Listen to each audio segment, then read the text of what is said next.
بسم الله الرحمن الرحيم. الحمد لله رب العالمين، والصلاة والسلام على خير خلق الله محمد وعلى آله وأصحابه الكرام وتابعيهم بإحسان إلى يوم الدين.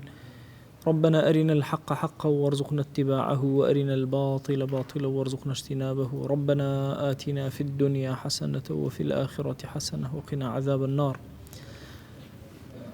دوێنێ کۆتا مرواری لە مروارەکانی ابن حزم لە کتێبی الأخلاق والسيرة کە باسمان کرد،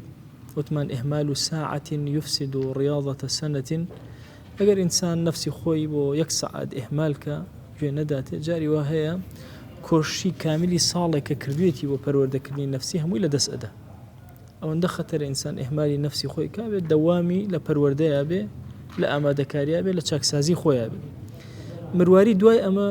باسی هەڵەی تاکە کەس و هەڵەی دەسە جەمعیمان بۆ ئەکە.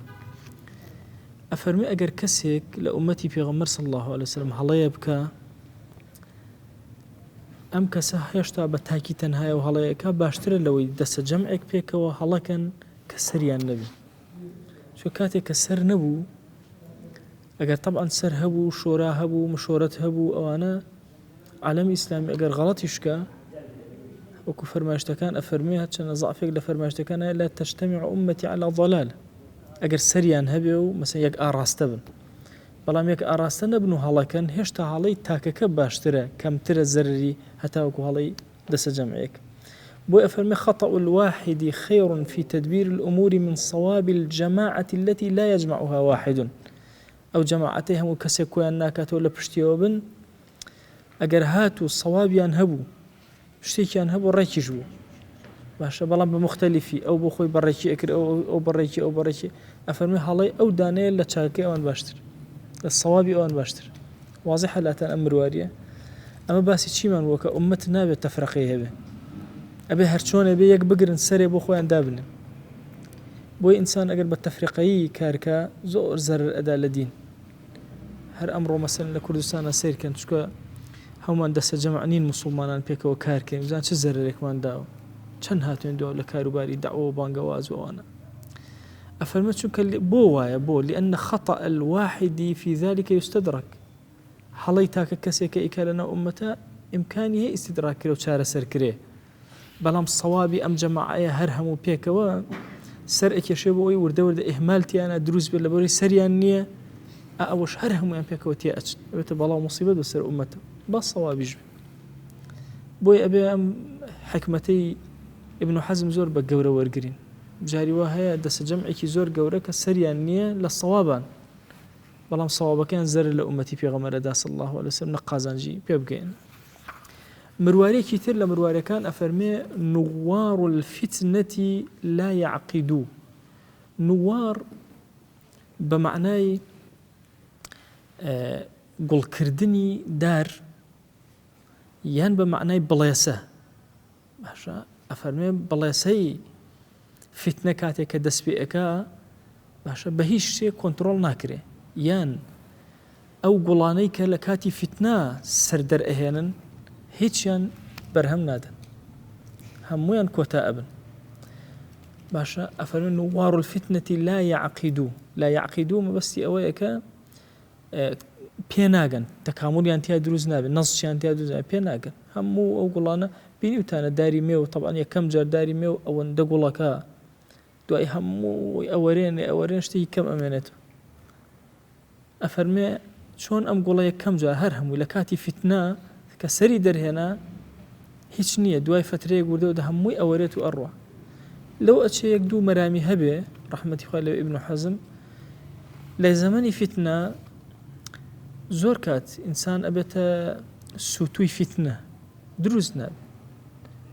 جاکە فتنە کە هات یەکەم جار سەری هێنا، خەڵک هەموو شوێنی ئەکەوێت، چۆن ئەو گوڵە هەر هەمووی ئەزرنگێتەوە، باشە، هەر هەمووی دەست پێ ئەکا، بەڵام دواتر سێرەکەی وردە وردە هەمووی ئەکەوێت ئەم بەم دیوە ئەوە هیچ کەس نامێنێتەوە. بۆیە ئەمە قاعیدەیەکی زۆر گەورەیە لە کاتی فتنەیە ئینسانی مسلمان ئەبێ زۆر ئاگادار و هوشیار. ئەزان ئەو هاوڵانەی کە دەنگ و ڕەنگیان لەناو فتنەیە، مەسەلەن ماوەتەوە کە مەجالیان نەداوە، عەبدوڵڵای کوڕی عومەر، عەبدوڵڵای کوڕی عەباس، ئەزان چەند تەئسیرێکیان لەسەر عالەمی ئیسلامی هەبووە، چونکە لە زەمەنی فتنە لە فتنەوە نەگلاون، هەمیشە خۆیان شاردوتەوە لە فتنە، دوور کەوتونەتەوە، مەجالیان نەداوە بە خۆیان و جەماعەتیان کە نزیکی فتنەکان بکەونەوە.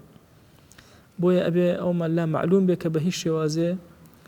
گوڵی فتنە بە هیچ شێوازێک لە شێوازەکان کامڵ نابێ و پێ ناگا و نابێتە میوە. زەمانێکە دێت و ئەڕۆ بەتایبەتی فتنەکانی خەواریج ئەگەر دیقەتەن داوی لە جیهانی ئیسلامیە دەیان جار فتنی زۆر گەورە ڕوویدا. یعنی فتنەی عەبدوڕەحمانی کوڕی ئەشعەث یعنی نزیکەی حساب کە 8,000 موسڵمان تیا ئەچێتیە، هەندێکیشە فەرموون زیاتر، لە دواییشە هیچ فتنەکە ئەکوژێتەوە هیچ بەرێک ناتە. وی دائما لە کاتی فتنا بێ موسڵمان زۆر هوشیاری خۆی. دوای ئەمە ئیبن حەزمیێت باسی عیبەکانی خۆیەکە کە بە کورتی بۆتان باسەکەم. ئەفەرمێ ئینسان هەموو ئینسانێک کۆمەڵە عیبی هەیە. ئێمە هەمومان ئاوهان یەک کۆمەڵ عیب و خەجاڵەتیمان هەیە لە حوزوری خۆیە، هەمومان ئەومان هەیە، بەڵام لە جەنگین لەگەڵ نەفسی خۆمانە. هەندێک لە صفاتێک هەل لە مناڵیەوە تۆ ئیتر شەڕەکەی لەگەڵ خۆتە، ئەو صفەتەم خراپە لای ئەبم، ئەوە چاکە زیادی ئەەکەم، تۆ لە دەوامەی جەنگێکەکەی لەگەڵ خۆتە. ئەفەرمێ كانت في عيوب كۆمەڵە عیبم تیا بوو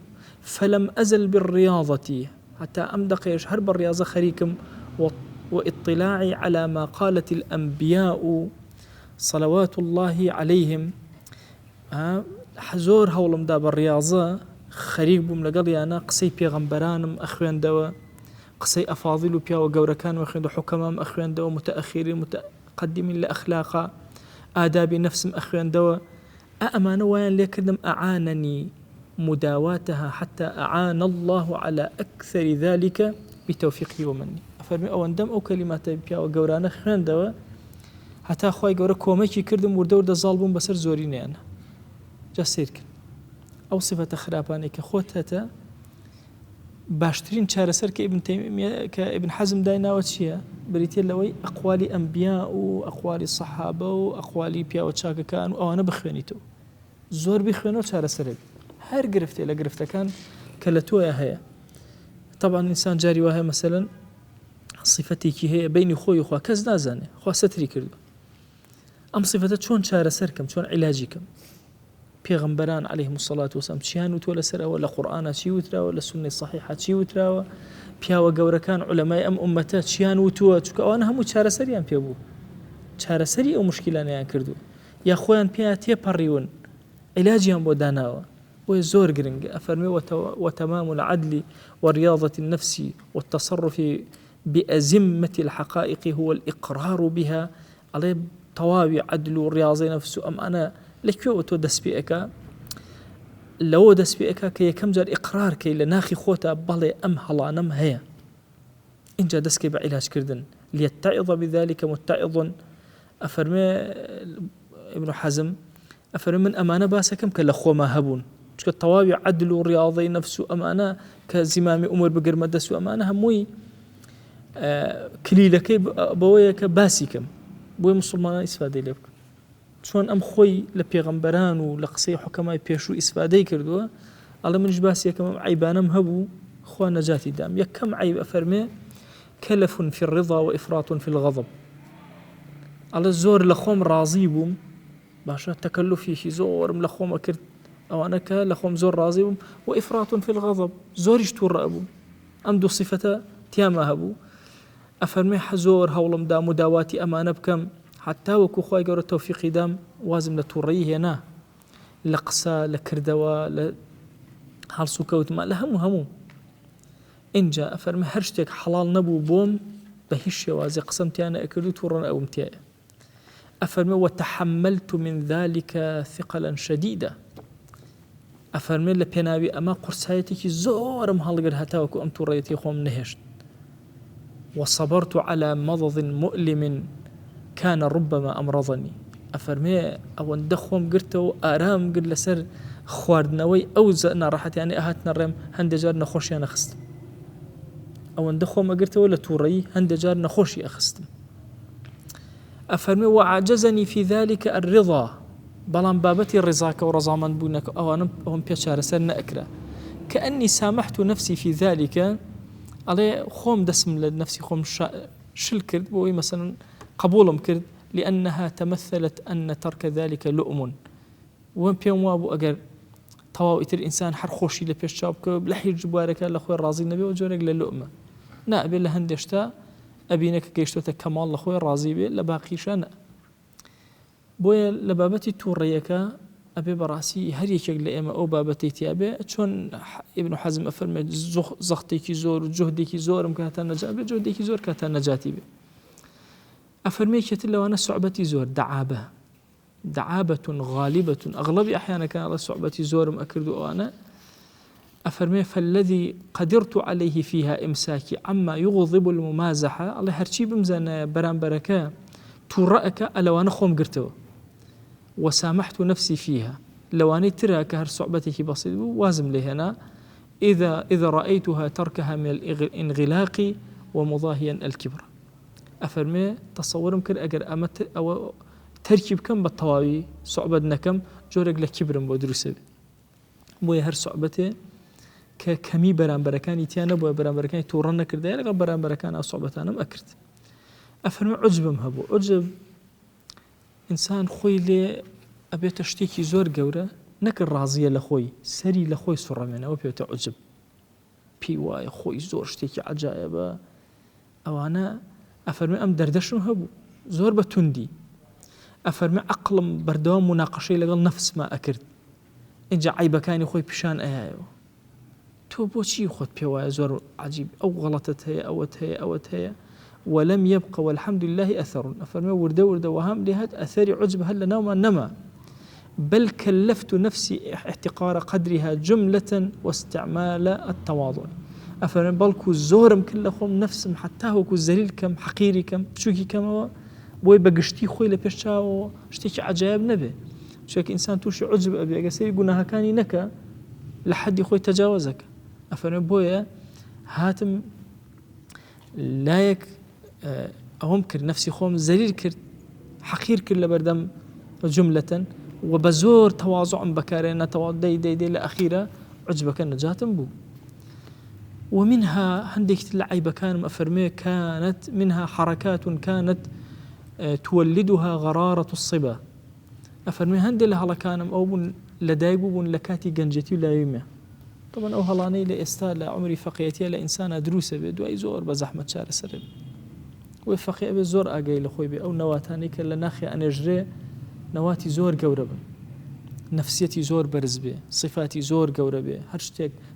بحيش وزي مجال ندى للريك والشيطان بجورك لجوركان زفري بيبين. أفرمي لو كاتي زمني صبا ومنالي أو أنا زمني شهوتي منالي أو أنا على غفلتك كالجنجة هي. أفرمي لو كاتا كومالي حركات لمنها دروز بو ببيع ويخوم وهاي أكرد أم حركات أنا كبرو خرابة كريم بري بو نواد لمنا فقصرت نفسي على تركها فذهبت خوم قرتوا نفسي خوم قرتوا حتى نجات بلو كاربار من الله ناس شو إنسان جاري بيره بكاري من الله ناك جورج بو وتبيره كشي هما عن صفتي من الله تيه أبي زور حذركن وتأتي لجنجية عند صفات إنسان يعني شار سرينا كدواي زور بزحمة بو شار سر أبي زور بمندوبون زور بعقوبة قرز نجاتي أبي خوهم من نجات بقى.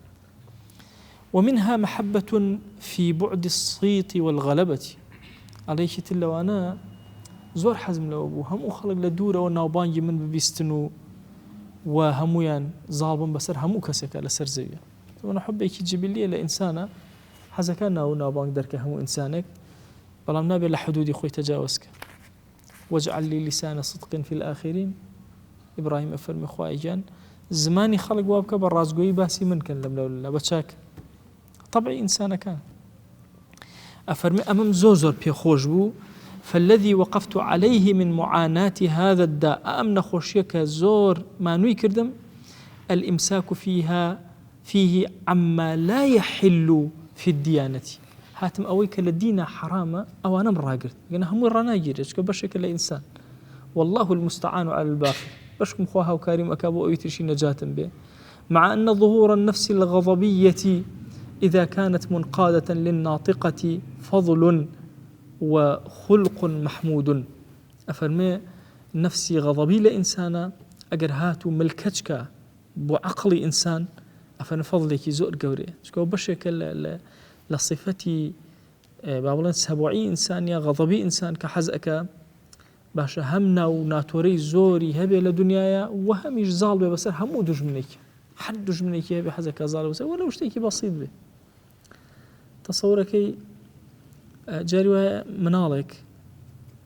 يعني من ببير ما منالك بتشوك أو مرقي خواردبو أو أنا لسرينا نواسر ما نقرتبو مش رفيق مو بيان ود أو بوتشي أو هاي وتي أجد صلاة ما بو هرشي بيا والسرم أبرنا وجنان برن باشا شكون نانيا لفيش أو بردبو أو نانا كان نداو بالتأخير بو قوتي انتقامي شون وزور منال بمشوق تصورك أو قوة انتقامية شون أو منال الذهني بوتشي أروع باشا انتقامي هم كل برن نانا كان لفيش أو بردبو أوكي أو يحقق كشتن يعني مثلا بس ها قوة غضبية كشون أجل لجير قوة عقلي ناطقية نبي تصورك لهموش تيك أيوة الظالبة يكم به كزنة وانا دز بين تري أما حالتك لإنسانا أبي زور هشيرانا ما مالي لقلا كريه أبي زور بقى دارانا هميشة أو قوة غضبية لجا عقل إنسان دابل ومنها إفراط في الأنفة بغضت إلي إنكاح الحرم جملة بكل وجه وصعبت ذلك في طبيعتي أفرمي طبعا إنسان لبابتي الشهوة سبحان الله الشهوات كظالم بسر إنسان عقلي خوي لدس أدا قوري خوي مكانتي خوي هم لدس أدا مصيبتي كي زور قوري بابتي الشهوات لإنسان كان وبيوستي بمجاهدي كي زور قولي قوره هتاوكو إنسان نجاتي أفرمي زور هولم دا حتى وكو وهام كرت لقل هيش تيق لوانيك و حرام كون بمو بهيج وجهك لوجه كان الله أمام كرد طبيعتي خوم كرد بشق لخوم كأني توقفت في مغالبة هذا الإفراط لا يقدر وإفراطك زور هي للشهوتك أبي توش زور بقوة برامبري بوستيتو أقلنا نجاة التابع الذي أعرف قبحه لعوارض اعترضت علي والله المستعان عليك أزانم شان قبيحة لبروي كومالي بلاي قورة بسر ما هاد بهو الشهوة خواها وكارم بو خوا مستعان بو أقلنا أفوتام بو يزور بتندي برامبري واستامه وحتى وكنت أنيم ظالم بسر لهم الروكانو أفرمي دو عيبي ترم هبو كخواي قورة ستري كردون نايان لي عيبكاني الله وأعان على مقاومتهما خواي قورة هاو كاري كرد مقاومة كرد جنگ كرد لقل نفسي خوما وأعان بلطفه عليهما خوا لطفي لقلا كردم فذهب أحدهما البت ولله الحمد إيه كان بالطواوي نجاة بو كأن السعادة كانت موكلة بي لو كاتيك نجاة بو لو بلا مصيبته كأنما هم سعادة بو من هين راو فإذا لاح منه طالع قصدت طمسه بحال سرق لو فتنة سركاته وتيما يكسرها والأدم باشا كطمسي كمو أو يبكو بهيشوا زي مجاري ندم بلام دومينيان لقل ما هات باشا فكان إذا ثارت منه مدوده نبضت عروقه على بس بحال سري دربيناته همو اشتكاني تري قشبونه فيكاد يظهر خريبه أو طبيعة خرابتها ما هل أداء هر بين فترة وفترة ثم يسر الله تعالى قدعه خوا جل جلاله مجاري دام كالسالبون بسريا بضروب من لطفه چندين جا لطفي لك الله كردم حتى وكو نجاة بو حتى وكو أخلد يعني سكنة يعني هواج ولا منا أو فتنة ونما أفرميك يهتل عيبة كان بريتي ولا حقد إنسان بطبيعة حال رق لك كسيك هلا قري حقد لك كسي لخوه هلا قري ها الله أما صفته ولا صفته كان قدرت بعون الله تعالى على طيه وستره خوا مجالي كي بيدام هاوكاري كردم ك بتوانو بيتش ما طيب كم يعني بيتشانوا وستره وخوشم باشا ستر كم بشارموا وغلبته على إظهار جميع نتائجه خواي قورها هاوكاري كردم كظالبون بسر همو أو النتيجة كان حقد درنك حقد لدلايا بس نتيجة درك جاري بغيبة دريا بري حقدك يضلت رقي لدلت دروز برامر بكسي ينازع شلون دري بري حقديك باشا غيبتي باسي جاري قسل السري جاري جويني في أدي جاري برابري أوسيته هر جاري بشتك عليه هولم دا حقدك هلا ناو بمجال ندم بيتدر ودر وحتى أكو شار سرمك وأما قطعه البتة فلم أقدر عليه ها أي لبني بنا بي برم إتر حرت رقل دل ما أنا حرت شي مكرت نەمتوان هەر شتێک هەر ئەمێنێ بەڵام مەجالم نەدا هیچ ئەثەرێکی دەرک ئەثەرەکانیم ڕاکرد وأعجزني معه أن أصادق من عاداني عداوة صحيحة أبدا وعاجز بم لويك بتوانم لەگەڵ ئەو کەسێکەوە معاداتی کردوم و ئەوانە عداوتێکی صحیحی کردوم منیش هاتم لەگەڵ ئەوە معاندەم ئەکرد و معاداتم ئەکرد بەڵام لە چیە تەنها لە ناخۆ نەمەهێش هیچ شتێکی دەرکەوێت لە شتەکە واتە مەسائلی حەقدەکە ئەڵێ پێم چارەسەر نەکرا حل لە ناخا شتێکی مایە بەڵام مەجالم نەدا هیچ شتێک ئەسەری دەرکەوێت ئەسەر نە لە غەیبەتە نە ئاسوکەوتە نە جاری لە سیرکردنێکە ئەزان جاری وایە ڕقە لە کەسێکە لە سیرکردنە دەری ئەبڕ هەمووی مەفەرمە چارەسەر کرد ئەڵێ ئەی سوء الظن پێشتر باسی سوء الظنی بۆ کردوونها ئەڵێ سوء الظن گومانی خراپ فيعده قوم عيبا على الإطلاق قوم وتوانا بهم شوازة عيبا نابتو سوء الظن برامبر خلق هبه وليس كذلك الله أوهانية مجبوري إلا إذا أدى صاحبه إلى ما لا يحل في الديانة سوء الظن مقر برو أراستيك بري كشتان يبكيك حلالنيا للدينة لكنها سوء الظن زور باشا أو إلى ما يقبح في المعاملة يعني لمعاملوها السكوتة ما ملكينا تندروسكي وإلا فهو حزم والحزم فضيلة سوء الظن بشكل حزم جزم إنسان قواني خرابك لاشتيك دورك ويتولي أو أنا كنترولي أكا حزم جزمه وحزم جزم فضيلة إلى إنسان قوري إلى إنسان سيركن ليرة كومالش باسكا زور بالسريعي كورتيك تنبو باسكم يتر اسم دواء أو لقل أوا أليت أما ابن حزم خوي هندي لعيبة كاني خوي باسكرت وتي فعلا ام عيبانم هبو وابو شوازه چارەسەرم کرد بۆی خەڵکی سادەی لێ بکە باش طبعا ابن حزم لەو عالمانەی کە زۆر جەریئە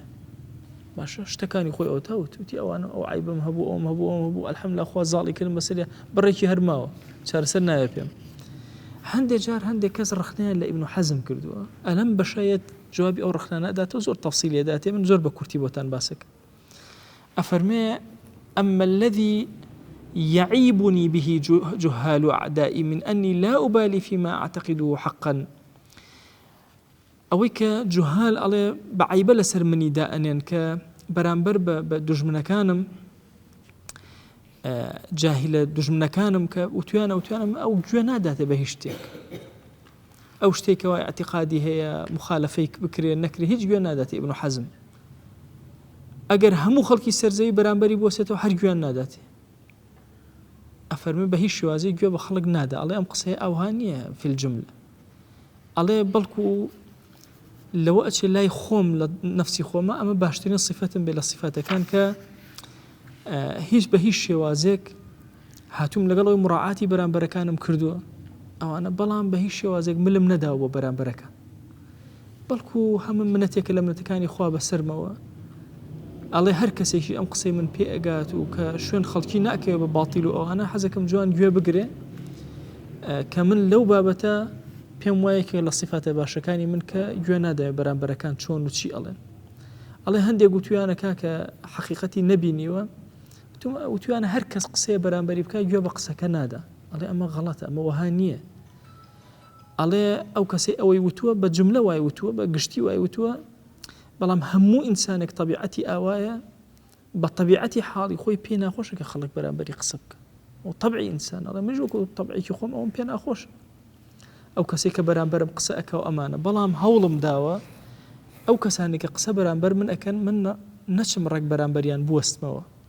سەیری قسەکانیان کەم لێ کۆڵینەوە کەم احتیمالە ڕاز بێ احتیمالە درۆ بێ ئەو ڕخنانەی کە لێم ئەگرن بزانم چۆن مامەڵ لەگەڵ ڕخنەکانە ئەکەم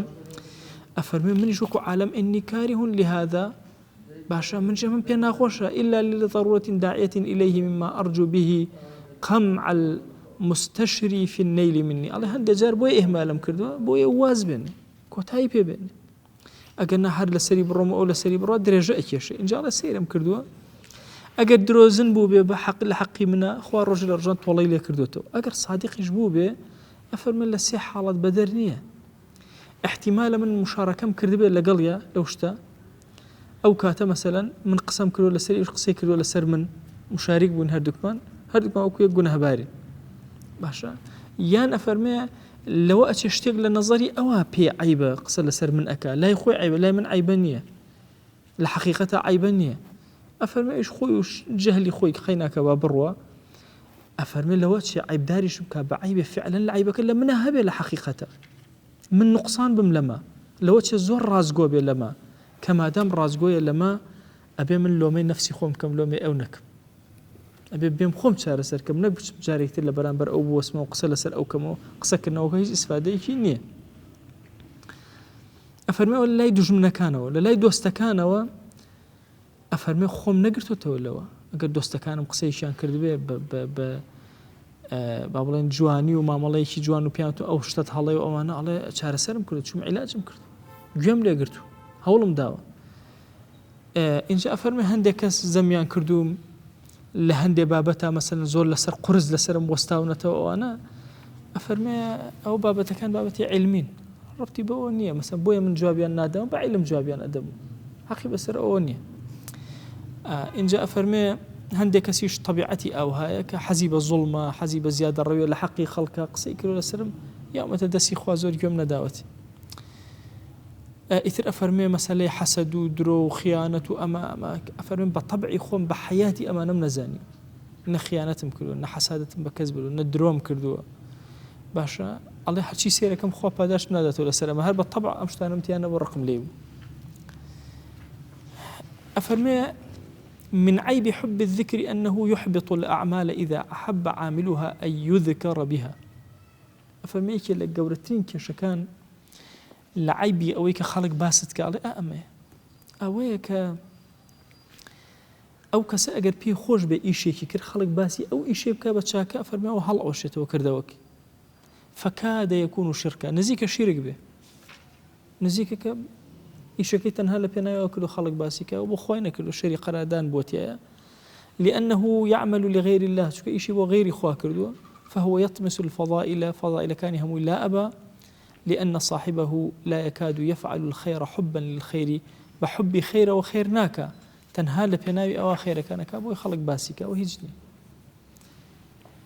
أفرمي لباسي مدح ذم عليه أبلغ في ذمك من مدحك بما ليس فيك لأنه نبه على نقصك عليه أجر كسي هاد مدحي كردي البشتيك اشتكلت ويا نبو كرة وزمي كردي مدحي نكردي شو كشتيكي وتو كاشتكلت ويا نية كابو نقصاني تويوتو وإنسان قات يعني خوش حال نبي بوي كمدح بكري يمدح بما لم يحمد بما لم يفعله قد خوش حال نبوي خلق باسي كاتو أنا بشتكي نيكل والزمة توشتكي نبو خلق باسي كاتو حجني بوي أبي بحذره لقال أوا ما ملكري عليه وأبلغ في مدحك من ذمك بما ليس فيك لأنه نبه على فضلك عليه أي أو كسيك ذمي كردي بشتكي لتويانية ذمي كردي مثلا وتوتي تو دروزني بونونه تو دروت نكردو كابو مدحي كردي زمناك شو اشتكي وتشتكي لا تويا وجوديني الحمد لله ولقد انتصر لك من نفسه بذلك بلكو حربوا وهاي كردو كتو ظالبي بسر أوا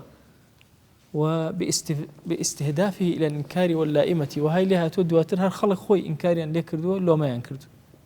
بطبيعة حال إنسان جاري وهي برامبر بكسي قسأك كسك وشتيتيانية بويا برامبرها مثلا هر خلق خوي جوابي أو أداته برابري أو سنو أبي لو خلا زور بوري أنا ما ملك ريش كجاري وإنسان توشي مدح ببشتيتيانية توشي زم ببشتيكتيانية هر كان هر خير أويك اللي قصد بو مدحد أكات وأمانك تياتانية بزانك تنبيه دكا لسر يشتيك الدنيا باش لجيرو زميتي يشتيك النكر بربيك جيب جيك أو اشتشفك أو أيله يعني أو تابع عكسه يتزم أكاب اشتكى لتويانية ومدحي كردي ما دام اشتكى لتويا وجودي نبي بو زور قرنجة إنسان بين خوي وخوا رازقو به وبتكاني زماني خلق زور كيش نابي لو علم الناقص نقصه لكان كاملا مرواري كتر لمرواري كان زور عظيم الله بس إنسان بزاني خوي نقصانه أو كامل بس زاني نقصانه كامل بوتشك عيبك إدوزته وشون حليا أجره وردوده بتكامل أفرمي لا يخلو مخلوق لورجوري ومازال إنسان كان متكاملا إنسان كان عيب ينزوره هيج مخلوق يجني لمخلوق كان برعيب نبي فالسعيد من قلت عيوبه ودقت. سعيد كي خوشبخت كي أو كسي كعيبكاني كمن وبتشوك وردن قورنين عيبكان أبروبرنين عيبكاني وردن بتشوكن. أفرمي أكثر ما يكون ما لم يظنه، والحزم هو التأهب لما يظنه، فسبحان مرتب ذلك ليرى الإنسان عجزه وافتقاره إلى خالقه تعالى. أفرمي الزوريني أو بابتانك يترت ما يكون ما لم يظنه، شتانك بقماني خوتا نهاتوا بوي أفرمي حزب أويا خود آمادەکی بۆ هەر شتێک کە بە گومانەکانە دێ خود ئامادە کردوێ بۆی، چونکە ئینسان ئەگەر خۆی ئامادە نەکات تەبەن تووشی نەکساتی زۆر گەورە بێ خۆی بۆ هەموو شتێک معڕەزە. یعنی ئێستا ئێمە خۆ لەسەر ئەو ڕێبازەین بۆ هەموو شتێک معڕەزی لەم دنیا، بۆ هەرچی مصیبەتە معڕەز، هەرچی مصیبەتە لەم سەر زەویە. بۆی ئینسان جۆرێک لە جۆرەکان تەئەهوب و خۆ ئامادەکردنی هەبێ. فسبحان مرتب ذلك ليرى الإنسان عجزه وافتقاره إلى خاله. خوا جل جلاله خوي أمشتاني ترتيب كردوا وترتيب أبتي ظنك بوشي بو إنسان هزب شبك هزب فقر داما يضعف خوي لحضور خوي أبك أجناته مثلا لتشيق لقمي كمالا أجر بيته بير كيته وبون من لقمي تشاو بهزيته بير كرو كتشاو النبي توقعي أوبك. إما فقه كمان هي بيوتي فقهي توقع، فقهي توقع الإنسان توقعي حتى يشتبيك فقهي توقع لبابتي دينا لبابتي شخصي شهر هي حتى توقعات لسر زويا بكر بيشتري إشارتي كي بمدى ابن حزم أبويا زوريني كاد إنسان يعني لكواتو شي كارثة أبي لو شتانيك وبيري لنا كردوتو بخيال مشي أنها ولا توشي مصيبة أبي توشي بلاء أبي لو شتا بۆیە ئەبێ بە هوشیارانە مامەڵە بکات تەوەقعاتی هەرچی شتێکە بیکە، چونکە خوا جەل جەلالوهو ضعفی تۆ پیشان ئەدا قووەت و هێزی خۆی پیشان ئەدا. داوامان لە ذاتی پاکی پەروەردگار یا ڕەبی خۆیان ڕەحمەت و بەزەی خۆت بەسەرمانە ببارێنە، خوایە کەڕەمی خۆت بەسەرمانە ببارێنە، لێ خۆشبوونی خۆت بەسەر خۆمان و دایک و باوکمانە ببارێنە، یا ڕەبی خۆیە لە فیتنەکان بمان پارێزە، تو گەورەی خۆت لە فیتنەکان بمان پارێزە، یا ڕەبی خۆیە حورمەتمان بپارێزە. داوا اللي أكين بناوي جوانت بصفتي برزة باسم عظمت هر هلو كم كوريك من هبو يا إلهي لمن خوشبه يا إلهي ستر منك يا إلهي شار سري دردكان منك يا ربي خويا شار سري عيبكان منك عيبكان لناخ من ما يلا يا رب العالمين نجاة من بدا يا أكرم الأكرمين. آمين آمين والحمد لله رب العالمين. صلى الله على سيدنا محمد وعلى آله وصحبه وسلم تسليما كثيرا أبدا إلى يوم الدين. خويا يقول لقناه من الشوج بوري خوالي من قبولك يا ربي.